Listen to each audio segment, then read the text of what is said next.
Welcome all to Around the Corn, the Corn Belt League's head podcast going everything throughout this collegiate summer league here in Omaha, Nebraska. I'm your host, Jaden Taylor. Alongside me here today, Brenden Preisman, the Crop Dusters reporter, as well as kind of a mainstay here, Arnav Pohkrel from the Bombers. We're looking at this past week. Again, more limited games this past week with the CWS and so many schedule changes with the amount of different 14U and Legion tournaments. I mean, there's baseball galore, not just the CWS, not just the Corn Belt League here in Omaha, Nebraska. It's going on everywhere right now, but a lot of fun games this past week. Yeah, Omaha's turning into a baseball hub this week. I mean, a lot of games going on throughout. I believe like every high school's booked right now with games going on for tournaments. We just had one game right here, right outside Seymour Smith Park. Saw a game there, another 14U tournament, I believe. So a lot of baseball happening in the state right now, but I'm not one to complain. You know, I've been to the CWS a few times this week, and it's been some good baseball there as well. It's been hot, though. Yeah, it's been very hot. The humidity has been a factor here for a lot of our games, and some fatigue for a lot of different players has been a thing as well. But first, let's look at this past week to get you caught up at some of the scores this past Thursday and Friday. Just two games with the Haymakers being a part of both of them. And sadly, both losses in those games. A Thursday night game up against the Filthballers, a 12-8 loss in that one, even though in that game the Filthballers didn't even seem too confident with that win overall, being down midway through that fifth inning, but being able to come back later on in that one to win it. Next day, the Haymakers, again, right after we thought the Haymakers could be the team that maybe jump and figure a way to put some kind of competition up against the top team in the Filthballers, they now lose two straight and all the way fall back down to the 3 and 4 spot after that day. Then we see Monday and Tuesday, or excuse me, this past Monday and Sunday and Monday. The Bombers are really the winners in this past week for that one, for those two groups. The Bombers take down the Rail Riders 2-0 right after that here at Seymour Smith Park. The Crop Dusters able to get a much-needed win up against another struggling team in the Royal Blue Dogs, 9-7. The pitching wasn't quite there with a couple, 2 or 3 guys that we've seen from these pitching staffs in that one, but still a big win for the Crop Dusters. The Bombers again the next day on Monday out of Council Bluffs was able to take down the Haymakers 9-4, and oddly, really the top two guys that we've seen for the Haymakers, both Caden Van Hill and Aiden Urban, really struggled in that one. Caden Van Hill struggled out of the gate, 4 earned runs. Urban was able to settle it down a little bit, but the defense didn't help him out as well with 3 different errors. And the Bombers were able to take down the Haymakers 9-4 to see some little upward trajectory there. They're now above 500 at 5-3. The Black Sox again kind of being quiet but sneaky a little bit in their own right. A 6-3 win over the Crop Dusters out at Council Bluffs in that other 8 p.m. game. And then last night we had 3 different games. Our one here at Seymour Smith Park, the Filthballers take down the Bombers 9-3. This was a big question mark in that first game on Monday. Would they go Adam Eggert, or would they wait to use him up against the Filthballers, who's gone up against them before? And the decision was for them to go up against the Haymakers. He had a pretty solid night, just 3 earned runs allowed, but still able to figure his way through that Haymakers lineup. Then on Tuesday, the Royal Blue Dogs right after that took down the Black Sox for a big win for them. Kind of an odd loss for the Black Sox. The biggest thing in that game, Evan Heeb, what a day for him. He's just been such a consistent guy for the Royal Blue Dogs. A 3rd complete game that we've seen from him. 1 earned run allowed in that one. And the Rail Riders blow out the Red Raiders after a week-long break. They hadn't played in 7 days. The Red Raiders come up and put a blank 0 on the scoreboard up against the Rail Riders. And Brenden, I want to talk to you to start up of this one. The pitching has kind of been a consistent factor in some of these losses. We'll talk a little bit more about last night. I want to talk to both you, Arnav, as well as Brenden, about last night specifically. Zane Leyden and Adam Eggert have been the top 2 guys for the Bombers, but outside of that, it has been a struggle. We talked about Leyden, the 7 innings pitched, 4 hits, did not have an earned run up against the Rail Riders, and then also had 9 strikeouts and 3 walks in that one. So a really consistent factor, and that was the big reason we've seen him as the pitcher of the week for this past week. We saw Eggert again, a really strong start as well, but past that, it just has not been where it needs to be. Yeah, no, it hasn't been good for the Bombers. You know, last night we saw Story throw 2 2/3, but other than that, it was just a 1 or 2 inning guys, and you're not finding much consistent pitching out of much other than just the 1 and 2 guys in Eggert and Leyden. So pitching for the Bombers, you got to get past those first two guys. If you get into their rotation a little bit, that's where they start to struggle, and that's where hitters start to take advantage. And that's not just the problem with the Bombers as well. The Crop Dusters, who I've been covering, have kind of that same problem as well. They've got A.J. Ventry and Thatcher Poteet, who have been great. They're both among the top pitchers in the Corn Belt League right now. But outside of them, it's been slim pickings. The Crop Duster staff outside of those two guys has given up more walks than strikeouts, as well as more hits than walks or strikeouts. So it's been pretty rough sailing once you get outside of the top two guys on the staff, not just for the Crop Dusters or for the Bombers, but really for the league in general.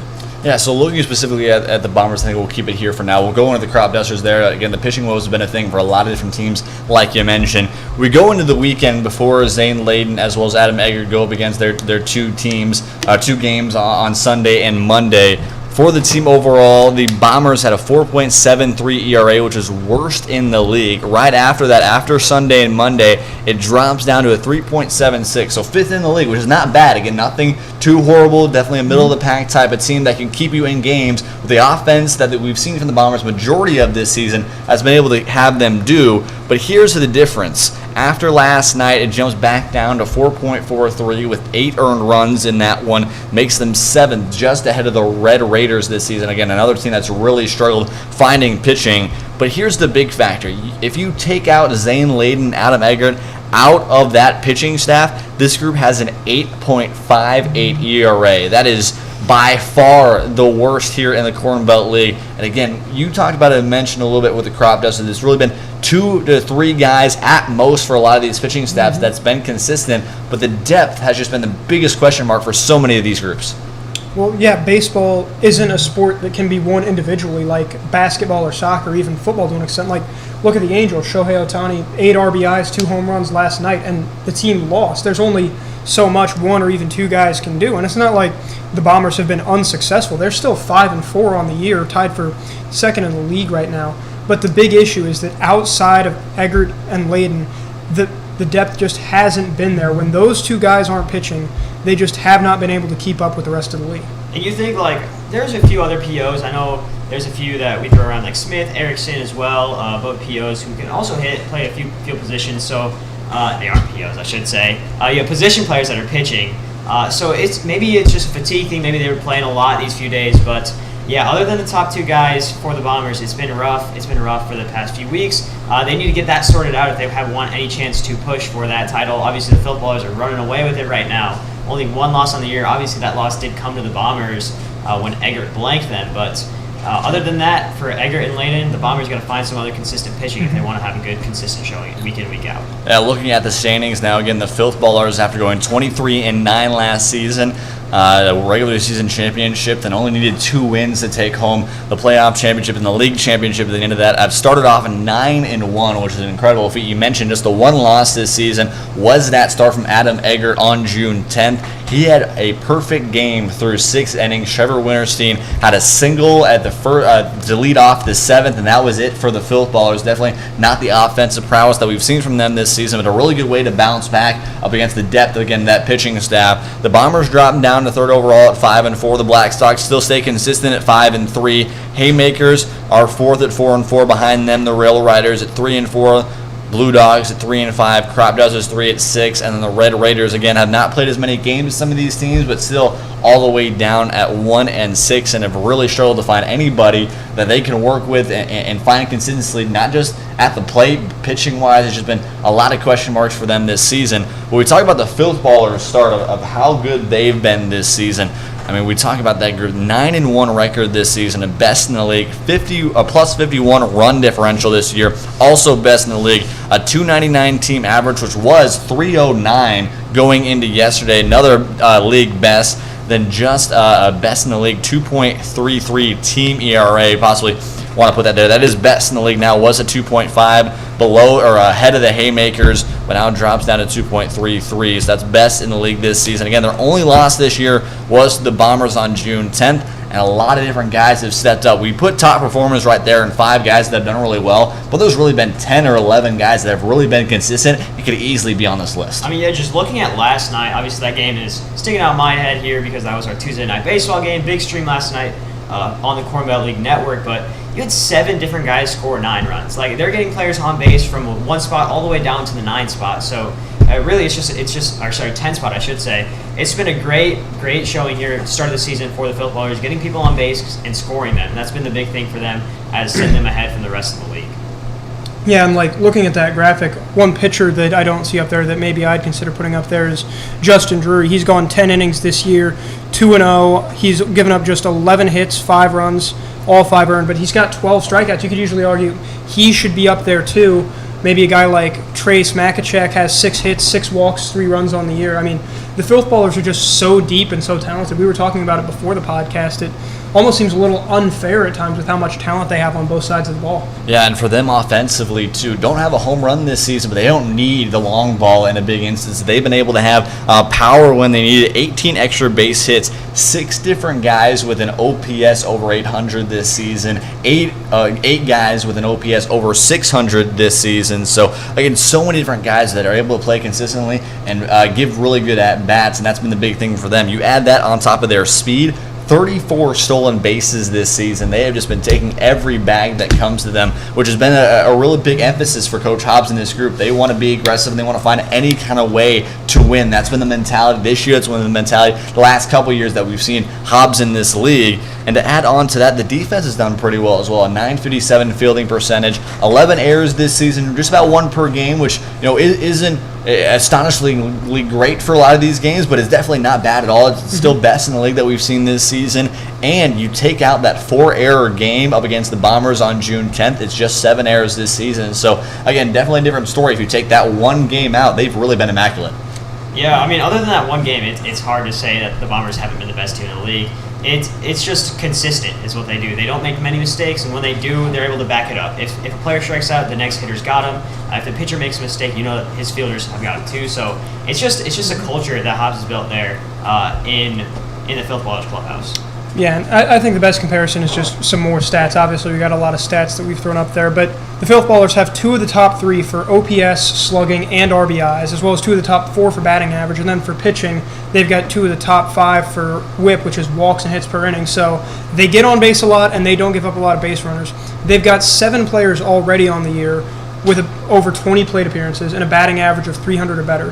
For comparison, the Red Raiders have 2 total players with a batting average over 300, and their pitching staff has been great too. The Filthballers have 6 players with 5 or more strikeouts on the year. The Black Sox, who are one of the better teams behind them, have just 4 players with 5 or more strikeouts. So it's really depth all the way down, but it's not like they get significantly worse as you go down the depth chart. It's all talent all the way up and all the way down. Yeah, it's going to be a tall task for a lot of these teams to be able to catch up to the Filthballers this season. The Black Sox, 4 games behind them in the standings. Again, 2 different games for them this weekend on Friday. Doubleheader up against the Haymakers and the Royal Blue Dogs. Let's talk a little about those other 2 games, specifically the Royal Blue Dogs. Evan Heeb, goodness gracious, a year that he's been having. A complete game, 1 earned run allowed, 4 hits, 2 walks, only 3 strikeouts though, which is able to get the job done. 108 pitches in that one, in their win over the Black Sox here just yesterday. And again, the pitching staff's the number 1 guy for the Royal Blue Dogs. Again, we talked about it. There's really been 2 or 3 guys for that group. That's why they struggled against some games. But when Evan Heeb has been on the mound, they've been dominant. I mean, there's a reason he was the pitcher of the week last week, really. I mean, he has just been consistent on the mound. And it's not the strikeouts. Like you mentioned, only 3 strikeouts. But what he does is force weak contact from hitters. And that is very crucial. When he's got the infield around him, the infield has been playing great this season. They've got, I believe, somewhere around 15 errors as a defensive unit total. But the infield has played really strong this year, and when Evan Heeb is able to force that weak contact to infielders who can get the job done, it makes his job a lot easier as well. Yeah, and I mean, it's not really the strikeouts. He's only 5th in the Corn Belt League right now. It's got him at 19 right now behind 4 other guys, 2 of whom Zane Leyden and Adam Eggert we mentioned earlier. But you look at his ERA, it's right there at 4th in the league at .78, which is incredible this far into the season. His WHIP, walks and hits per innings pitched, that's 4th with .89. So it's basically he's gonna go out there. He might not strike out, but he's gonna give out maybe a base runner per inning, and that'll be about it. And it's that consistency that's been difficult to find with other pitchers that they've found with Hebe, and that's why he's so important to them, is because he's able to consistently give them that great output every time he goes out. Yeah, Hebe this season 3-0 on the year, has been able to win every single time he's gone out to the mound this year. Just 9 hits allowed, 2 earned runs, like you mentioned, just 7 walks, which is a pretty good mix in just 3 outings alone to be able to not always have your stuff there, but be pretty consistent around the zone. Let's talk about the final game last night out at Council Bluffs. The Rail Riders blow out the Red Raiders 8-0, and that one again, the Red Raiders get a week off to be able to prepare for that one and still put up a blank spot. Not a single extra base hit in that game for the Rail Riders. However, 7 singles plus 10 walks and 3 hit by pitches. We talked so much about the pitching struggles for some of these teams. It was on display last night for the Red Raiders. Well, yeah, it certainly was. Only 2 pitchers on the Red Raiders staff have an ERA below 3, and they've pitched a combined 5.2 innings. Josh Austin, who's got the most innings pitched right now for them at 10.1, he's given up 15 hits and 11 runs in those innings. So it's really been a struggle for them defensively, but it's also been a struggle offensively. It's not like they're winning in shootouts. That game was an 8-0 shutout. Only 2 players on the Red Raiders have more than 3 hits at this point in the year, and they've both got only 4. So, I mean, it's really just been a struggle all the way down the line for the Red Raiders, and it continued there. That's now 6 straight losses. They haven't won since June 6th. Yeah, league worst 177 batting average, a league worst 4.61 ERA, and a league worst 2.02 whip. So again, just really a lot of struggles, and that's kind of why they've been really sinking at the bottom of the standings so far this season. Yeah, I mean, we mentioned it last week with the Red Raiders reporter, Tyler Reedy here. He mentioned that it's just been a struggle to find consistency, and that once this Red Raiders team finds consistency, their team has the talent to pull themselves out of this hole. It's early on in the season. There's a lot of time left here in the season to try and climb back into that 4 spot, that 3 spot. Obviously, that gives you a lot of benefit here later on in the season when you're fighting for important games. But they got to turn around quick here to try and build some momentum as we go into this break here. All right, so we'll take a quick break here on Around the Corner. Once we come back, it'll be Brenden Preisman talking to Brenden Anderson, our hitter of the week for the Filthballers.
no matter what your age, skill level, or position.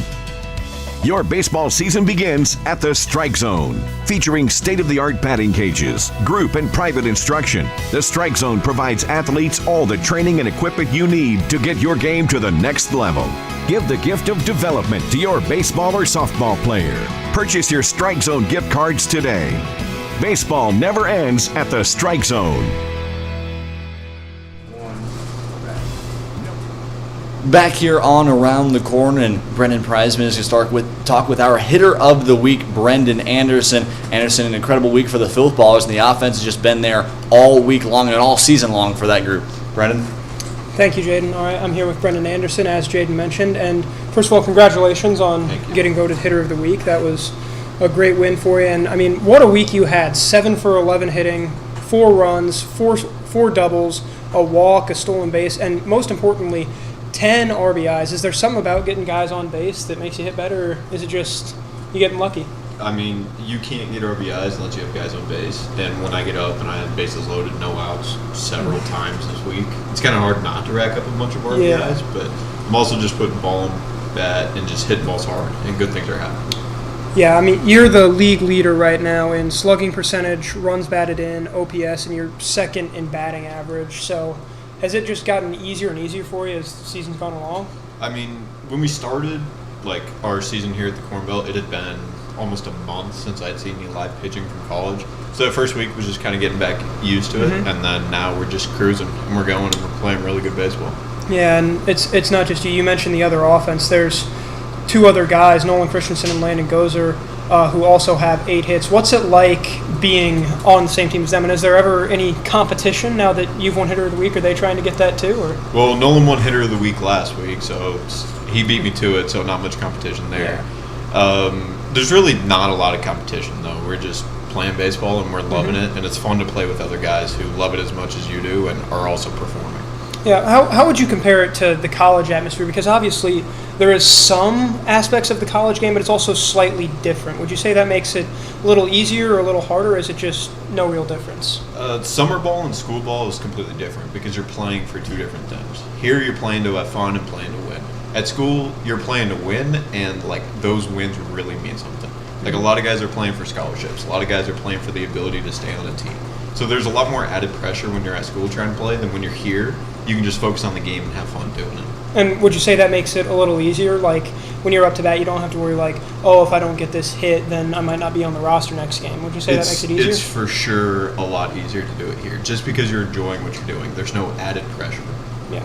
And then your hot streak continued a little bit last night. You went 2 for 3 with 2 runs and a triple as well as a stolen base. Walk me through how you got that triple, because I've been watching baseball for a long time, and I know it's not that easy to get triples. It was an unorthodox triple, to say the least. Hit a ball hard to left field. It was right at the left fielder who was out there, bounced in front of him. Hit a divot or whatever happened. Bounced way over his head and rolled all the way to the wall. Oh, so it wasn't a shot in the gap and I got wheels. It just happened to do what it did. It still counts. I mean, obviously, you've got the power to hit extra base hits. Just last week, you had 4 doubles. What would you say is more important to you? Would you say it's getting the RBIs in or getting the run in yourself? Getting the RBIs for sure. So my role on this team is to get RBIs. So I'm hitting 4-hole for a reason, and so I can drive a ball and hit guys in. Yeah, and like we mentioned, you got a lot of guys ahead of you. We talked about Trace Makachek earlier on the podcast. Nolan Christensen, Landon Gozer obviously get on base a lot, and you said that makes it a lot easier. But is it also easier when you've got as much great pitching as you do on the Filthballers, guys like Justin Drury, Corey Palmer? Does that make it easier too, knowing that you don't have to make anything up most of the time you come up to bat? It's awesome having guys who are just like solid on the mound, but as a hitter, you always want to give your pitcher a cushion, and it's never enough. So if you're up by 5 runs and your pitcher has to go back out there, that's not enough. So we're trying to keep pressing teams and score more runs so our pitchers can relax and just groove through. Yeah, well, that's definitely worked so far. You guys have a plus 51 run differential right now, which is tops in the league, and you've been almost unhittable since the one hitter by Adam Eggert back earlier this year in the 4th game. And since that game, you guys have scored 9 runs once, and you've broke double digits 4 times. Is everybody just hitting a hot streak at the right time, or what do you think's going on? Yeah, I think it's a bunch of guys who are just getting hot at the right time. And when you get a team together with guys from all over the place, we didn't have any chemistry to start with. Like, we're a bunch of guys who like each other, but then you start clicking as a team, you start playing as a team, and then things really start to go. Yeah, and so how important would you say then that first week was for you, not just for building your confidence as a hitter, but also for making sure that everyone knew their roles on the team and got ready to actually play baseball the way they needed to play it? Oh, it's huge. So for most guys, a lot of these guys just, even throughout the league, didn't play a ton throughout the season. A lot of our arms weren't 50-inning guys, 70-inning guys. So for them to come here, they get that week, just kind of tune up, get used to it again, and then you hit week 2, and everyone just go. And you see that throughout the whole league. So the first week of baseball in the Corn Belt is just kind of, the games aren't as good, aren't as polished as it would be, and then as you get going and the league gets going, everything gets better. And that goes from all aspects of the game. Yeah. So one last question for you. As I mentioned, you went 2 for 3 last night with a triple and 2 RBIs. So you're the defending hitter of the week. What do you think you'll have to do to try and keep that crown? Just keep doing what I do. Just put the bat on the ball, keep hitting balls hard, good things happen. You hit a single to the left fielder that bounces over his head and you get a triple. There you go. Things like that happen, so just got to keep hitting balls hard. All right, well, thank you, Brenden. Congratulations again on being hitter of the week, and good luck the rest of the way. Thank you. All right, thank you guys so much for being able to talk with us. Really good opportunity for us today. We're going to take a quick break here on Around the Corn. We'll talk with our pitcher of the week, Zane Leyden.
Welcome back to Around the Corn here, talking about everything around the Corn Belt League here, Omaha, Nebraska's Summer Collegiate League, and we're going to talk with our Week 2 Pitcher of the Week, Zane Leyden, Arnav Pohkrel, our Bombers reporter here today. Talk with Zane and see kind of the amazing week that he's had this past week. Yeah, you want to talk about a great week. 13 innings pitched, no runs given up, 14 strikeouts, only 3 walks, a great strikeout to walk ratio, and then opponents only hitting 159 against.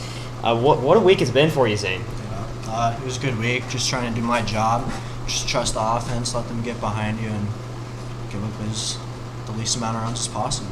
So, talk about that first game, 6 innings pitched, you had 5 strikeouts, I believe, and so what's that like knowing you started the week off with a pretty good outing. I mean, it's no joke to give up no runs in 6 innings. So what was that first game like, knowing that I put out a good first outing here this week? Right. Well, it's not like I even had like that many strikeouts. So it's got a great outfield, good infield. I make a lot of really good plays. So it's easy to pitch, just trusting your defense and all that. So. And the second game is really where he kind of took over. Obviously, he pitched a complete game here on Monday, or Sunday, I should say. And then with 9 strikeouts that game, what was that like knowing, wow, I just put out a great performance in that second game, knowing that you pitched 2 great games this week. So how was it like to close out the week with a strong outing as well? Right, yeah. I was happy with myself. I give a lot of credit to the catcher, though, Gage. I mean, he's calling all the pitches.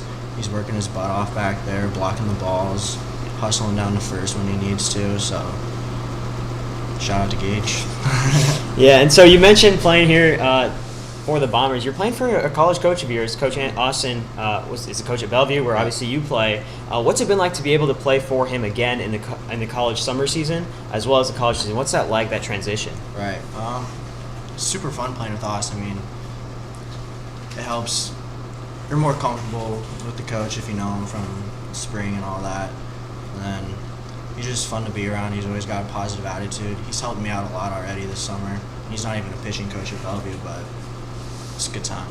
Yeah, and so what's that kind of been like? So there's 8 guys from Bellevue on the team, so not just the coach. You're playing with a lot of your teammates. What's that been like to be able to build that chemistry on from your spring season? Yeah, I mean, it's fun playing with them because we already know each other. We got good chemistry. It's made it easier bonding with the other guys, getting to know them, just hanging out with each other almost every day. So, yeah. And this is always something I like to touch on with the Bellevue players that we interview. You guys didn't start the season at the same time as most of these other Corn Belt players did. You guys were still in Idaho competing at the NAIA College World Series, so you came into this team a little bit late. Obviously, you and your 7 other players there from Bellevue, as well as the coach, coming in a few days after the other players. So you kind of had to get used to the league pretty quickly. Took a few days off, didn't play those first few games, any of the Bellevue guys really. And then that third game is where you guys started to get kind of more into the team. So how was that quick turnaround like from college to this summer ball? Right, I mean, it made it easy. It was an easy transition since you've been playing right up until this, so it was a good transition. It's not like you got rusty or anything. You didn't have a big break in between the seasons, so it was pretty easy. It was a good time. And then knowing that, we saw it in that Monday game. You're getting some really good run support. You saw, obviously, you weren't pitching that game. That was when Egger was pitching, but a home run, a grand slam from Brenden Anderson. And you've been getting pretty consistent run support every time that you are pitching. So what's it like knowing that even if I do give up a run, which obviously you didn't do in the last week, but if you do give that up, knowing that the offense has got your back? Yeah, I mean, it's always good knowing the offense is swinging the bat's good. And I feel like we got one of the best 1 through 9 lineups. Like, we got the best. I feel like we got really good bats in the league, so got a lot of confidence with the batters. And you and Adam are kind of the 1-2 on this team, the ace and the second ace, as some would say. Adam had a great week in the first week of the season, was nominated for Pitcher of the Week that week. Obviously, you won it this week with your 2 great games. What's it like knowing that you and Adam are like kind of leading this pitching staff here in terms, not just stats, but in terms of innings pitched, in terms of strikeouts? Knowing that you two and you guys are teammates as well, how's that like with your guy? Yeah, Adam's done a really good job pitching, and even with the other guys that we have from Bellevue, Nate, Levi, and then pitcher last night, Brendan Pike. I mean, they'll get better. Like, they'll get hot because I've seen it before. So, yeah, yeah, we got a lot of trust in them. And so every player joins the Corn Belt trying to improve something. So what was your goal here?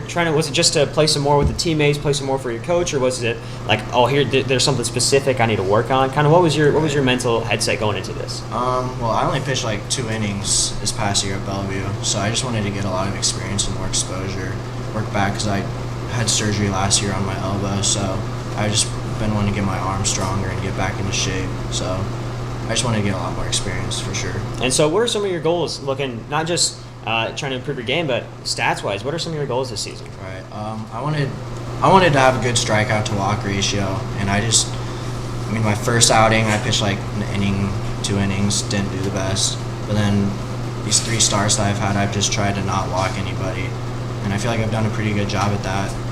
So just the strikeout to walk ratio and just throwing a lot of strikes. And so the Bombers sit 5-4. You're sitting at 3rd or 4th in the league. I believe it's a tie for 3rd. So what's the team looking like? How do you guys want to improve and win more consistently? Obviously, tough loss last night to the Filthballers, who are extremely good this season. They're 9-1.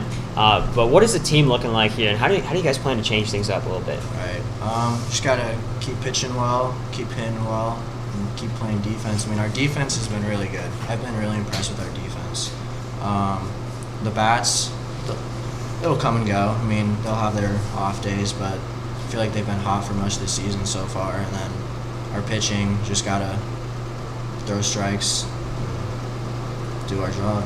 And you got a few more years in Bellevue here after this summer season's over. You got a few more years left in Bellevue. Mm-hmm. What do you want to do with the rest of your college career? How do you want to end your college career off here at Bellevue? I want to be one of our top guys, obviously, but I got to earn it, got to work for it.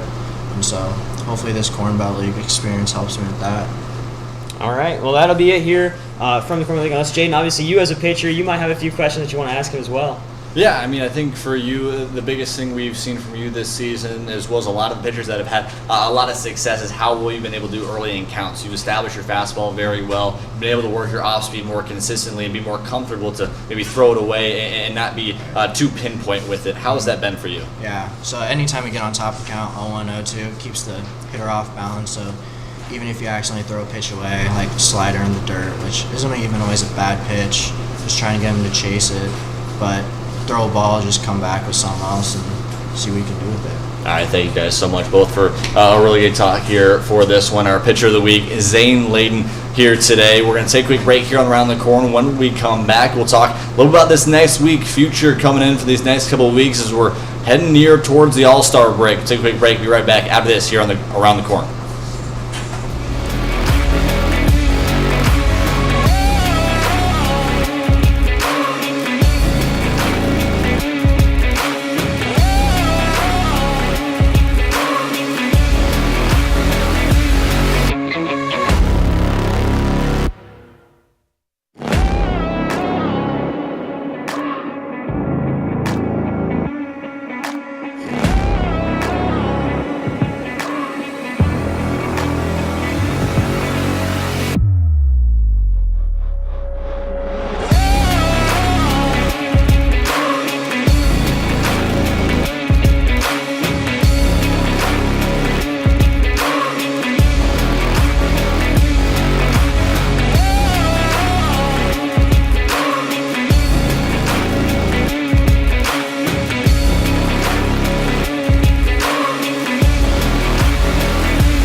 feature age, skill level, or position. Your baseball season begins at the Strike Zone. Featuring state-of-the-art batting cages, group and private instruction, the Strike Zone provides athletes all the training and equipment you need to get your game to the next level. Give the gift of development to your baseball or softball player. Purchase your Strike Zone gift cards today. Baseball never ends at the Strike Zone. No matter. Welcome back to Around the Corn. We're going to take a quick look at this next week for some of these games. Our big game tomorrow is the NCN showdown between the Red Raiders and Crop Dusters, two teams that are struggling but trying to find a way back. There's a lot of time for these teams to find their way back in the standings, but how are the Crop Dusters or the Red Raiders going to do it tomorrow? Well, we've mentioned it a couple times, but depth has been a big problem for a lot of teams, but especially for the Red Raiders and the Crop Dusters. I talked about AJ Ventry and Thatcher Poteet near the beginning of the podcast and said how thin the Crop Dusters pitching staff was outside of them. And then for the Red Raiders, only 2 players for them have more than 3 hits on the year. So really, the key to the game for both teams is just getting the other guys to step up. We've talked about how big consistency is for a lot of stars in this league, especially guys like Brenden Anderson, our hitter of the week. But if you don't have that consistency from the rest of your guys outside your top 2, you're normally not going to do well, which is why you find the Red Raiders in last in the league and the Crop Dusters in, I believe, 6th right now. So I'd say what they really need is just somebody else who hasn't stepped up yet to start stepping up now. I'm not sure who that guy is for each of these teams. Maybe it's Eli Feakin for the Red Raiders. He played pretty well on June 21st, but couldn't beat the Rail Rider staff, who pitched a combined 3-hitter. So maybe him. But these teams need somebody else to start stepping up soon. Yeah, Definitely. I mean, you mentioned it. It's a battle at the bottom, I should say. We see 2 teams that are not having a great start to the season, but this is a huge for momentum. We talk about momentum a lot in this league, and especially when you're sitting in a place where you wish you were in a better place.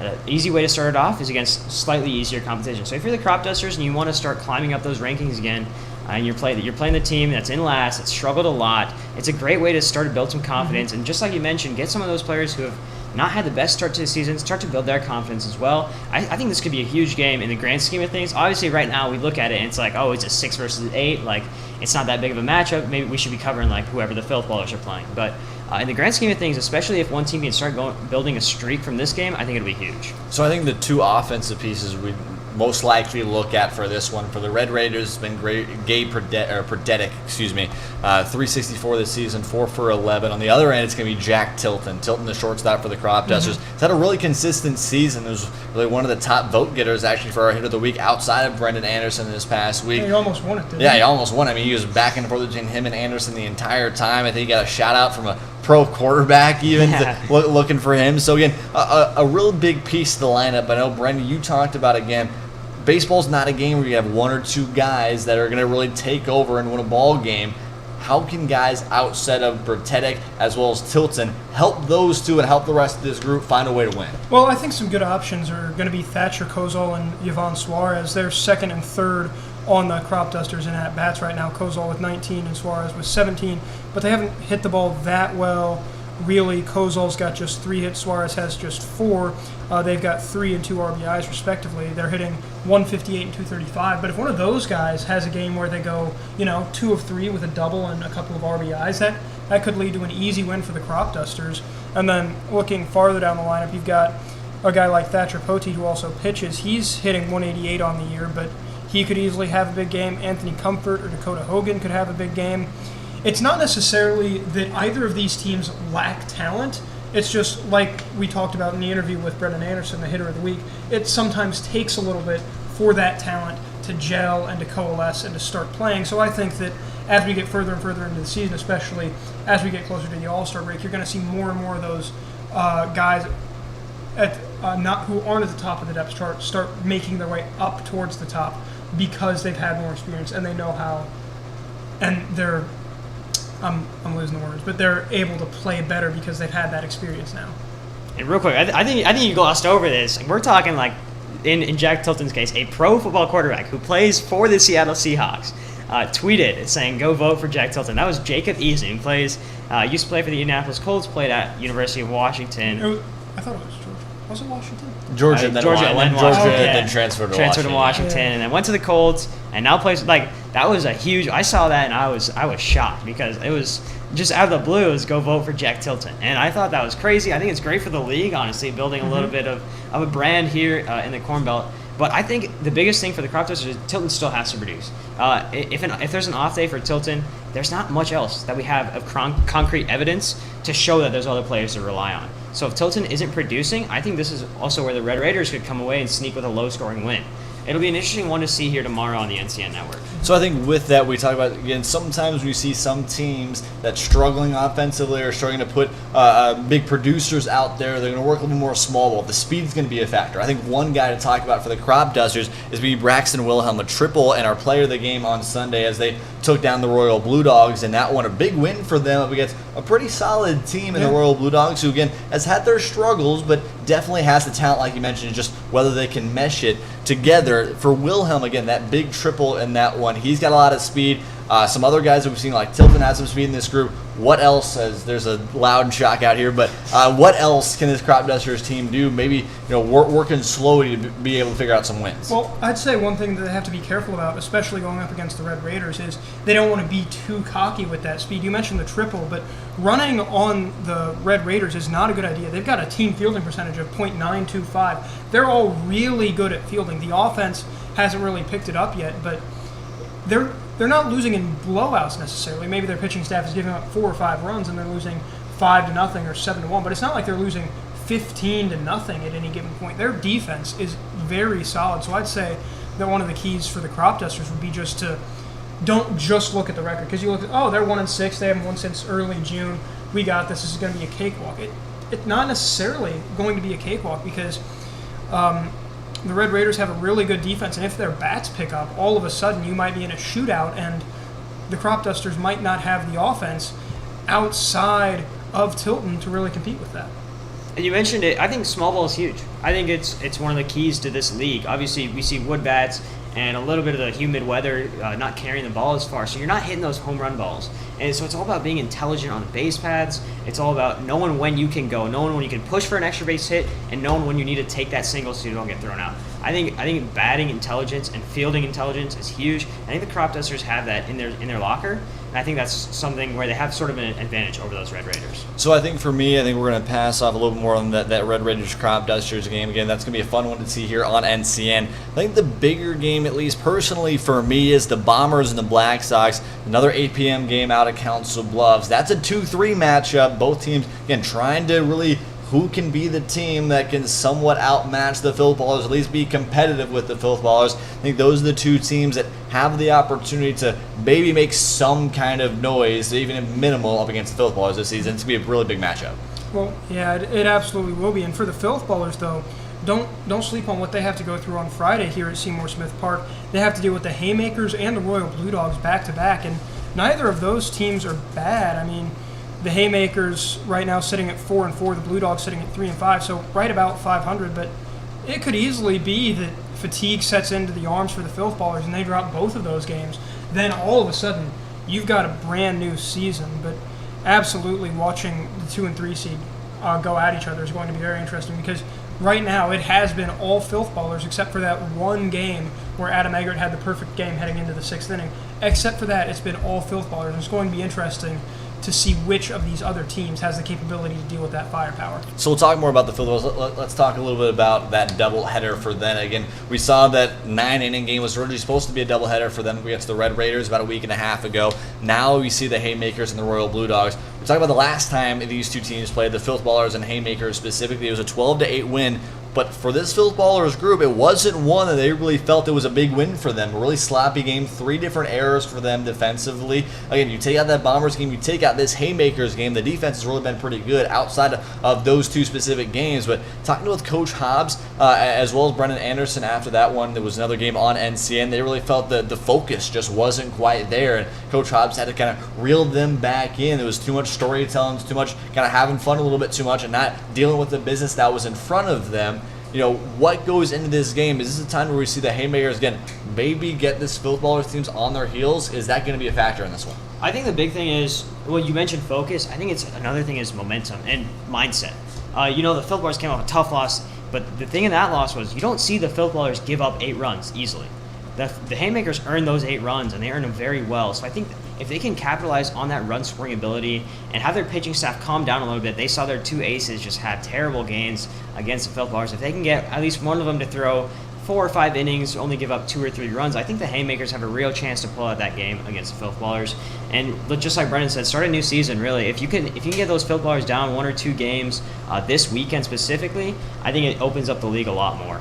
And I think one of the keys, too, might be whoever the Haymakers throw out to pitch, because Aiden Erbaum, if there was a Cy Young Award for this league, he'd be right up there in the running for it. He's first in strikeouts, third in whip, and third in ERA. He's been a fantastic pitcher all year long. So if he comes out, that might be the one thing that could slow down the Filthballers offense. And then, like Arnav said, that leads to some momentum. Maybe the guys start getting in their own heads like, oh no, are we starting to slump? And then it just gets worse and worse. And from there, leads to the Haymakers catching him. But even if Aiden Erbaum isn't pitching, Caden Van Hill is also one of the few pitchers in this league who's pitched double-digit innings and has an ERA below 4. He's also on the Haymakers. So the Haymakers have a lot of good arms that they can throw at the Filthballers. And if they're able to, at the very least, maybe not completely shut down the Filthballers offense, but at least slow it, they might provide a blueprint for the rest of the league and make some of those games more competitive as we head down the stretch. Yeah, it's odd to think that a so-called Cy Young Award could be a guy that's coming out of the bullpen for the most part. Erbaum's been mainly a guy to the bullpen majority of this season. I think you mentioned that would be Caden Van Hill. I think most likely would be Cole Warner, who's really been their number 2 guy behind Caden Van Hill this season. He was the guy that went up against the Filthballers the last time these two teams played this past Thursday. Had 4 innings pitched and 81 pitches, allowed 4 hits, 6 runs, only 3 of them earned. Again, 3 errors for them. They did not help themselves defensively in that one either. The Filthballers were actually down 8-6 going into the 5th of that one. A 3-run 5th inning and a 3-run 6th inning allowed the Filthballers to propel themselves back into the lead. And again, the focus was, how can we answer back after being down so well? But again, we talked to Brenden Anderson in that game. We talked to him just a moment ago. We talked to him last night. The biggest thing for the Filthballers is, how do we win games? Doesn't matter, again, sometimes things are not going to be there. The pitching might not be there. The hitting might not be there every single day. But at the end of the day, we have to figure a way to win. And that's what's been the mentality for this group. That's why they've been doing so good. Mm-hmm. Is that the same kind of thing? Again, when the arms might be taxed in a doubleheader game like that, is that going to be the mentality going to that one as well? I would say so, yeah. I think it's a huge mentality there for the Filthballers. And just like you said, they gave up 8 runs, and that's not something they do often. So it's all about recovery. And for the Haymakers also, you gave up only 6 runs. You had the lead going into those last 2 innings, and you let it slip out of your hands. They need to find a relief pitcher. And we saw it in that bullpen game. We talked about that one a lot last week as well, finding which arms could provide you some relief innings. And I'm really hoping we see some of those here in this weekend. We saw a few. Yorgis had a great one in 1 inning. He threw 14 pitches, retired 1, 2, 3. So we'll see if he comes up this weekend as well for the Haymakers. I think they need to start relying on those bullpen arms that we saw that were effective in that bullpen rotation game that we saw from Coach Richards. I think Coach Richards is a very smart coach. I think he'll figure it out for this Haymaker squad. Yeah, and Jaden, I want to talk about what you said about mentality. Like, as you said, the Filthballers is always like, what can we do to win? NBA playoffs ended a couple of weeks ago. Sometimes you'll see teams talk about just like giving up a game. Like if they're up 3-1 on the road, they'll sometimes just, punt that game 5 away so they can get a win at home in game 6 and no harm, no foul. And one would think that, the Haymakers are a pretty quality team. Maybe the Filthballers are going to punt that game and just get ready for the Royal Blue Dogs. But like you said, they don't strike me as that type of team. They're a win-at-all-costs team, do whatever it takes to win. So I do think that Filthballers Haymakers game is going to be really interesting, and it might do a good job at showing us not only what the Filthballers mentality is for this season, but also whether anyone can come close to them. Because if the Filthballers are able to win both those games in blowouts, then we might as well fast forward to the playoffs, because so far they've clearly been the best team. All right, so last thing I want to talk about before we're done here today, we're 2 weeks away, oddly enough, about 2 weeks away from the All-Star game, halfway through this season. The team of Nebraska players versus everybody else outside of Nebraska. It's a lot of different guys that have the ability to be on the All-Star team. What is your guys, maybe 1 or 2 big guys that you want to see in the All-Star game that you want to make sure you see in a game like that? I'm going to go with the pitcher side of things. The Bombers have two great pitchers in Edgar and Lane, but I also want to talk about the Royal Blue Dogs pitcher, Evan Heave. I think he's a surefire all-star at this point. He's gone 3-0. Every time he started, the Blue Dogs have won. He's, like, if you're talking most valuable player, I think he's up there in conversation. I mean, they can't win without him, really. He's won all three of the Blue Dogs wins have came when he started. And so he is by far the most valuable player in this league for me at this moment. Obviously, I don't know how the rest of the season will play out. Obviously, 2 more weeks until All-Star game. But if there's one player I'm looking out for, it's definitely Evan Heave in that game. Yeah, I mean, obviously we talked to Brenden Anderson. If he's not an all-star, something horrible has happened. But I would also look at the pitchers and say, like, the Black Sox have 2 really good pitchers in Eli Kirkonvich and Aaron Madden. Both of them are also have an ERA below 4 and have pitched double-digit innings at this point. Black Sox have one of the better team ERAs in the league right now, and they're also second right now. So I would say that if you don't recognize at least one of them, you're doing the entire team a disservice, because the Black Sox are definitely one of those teams that could take down the Filthballers. And if you fail to recognize that by giving some of their players all-star slots, then I think you're doing them a disservice. All right, cool. Thank you guys so much. That will wrap it up here today for Around the Corn. The Corn Belt League crew will be back this Sunday, 8 p.m. game. The Crop Dusters take on the Black Sox. There are 2 games on Monday, and then our Tuesday night doubleheader for June 28th, the Red Raiders and Rail Riders, and then the 8 p.m. game, the Royal Blue Dogs and Rail Riders. And then right after that on Wednesday, we'll be back for Around the Corn just a week from today. Thank you guys so much. Jaden Taylor, Brendan Preisman, Arnav, Pohkrel, from everybody here on the Corn Belt League crew. Thank you, and have a great day.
skill level, or position. Your baseball season begins at the Strike Zone. Featuring state-of-the-art batting cages, group and private instruction, the Strike Zone provides athletes all the training and equipment you need to get your game to the next level. Give the gift of development to your baseball or softball player. Purchase your Strike Zone gift cards today. Baseball never ends at the Strike Zone. No matter what your age, skill level, or position, your baseball season begins at the Strike Zone. Featuring state-of-the-art batting cages, group and private instruction, the Strike Zone provides athletes all the training and equipment you need to get your game to the next level. Give the gift of development to your baseball or softball player. Purchase your Strike Zone gift cards today. Baseball never ends at the Strike Zone.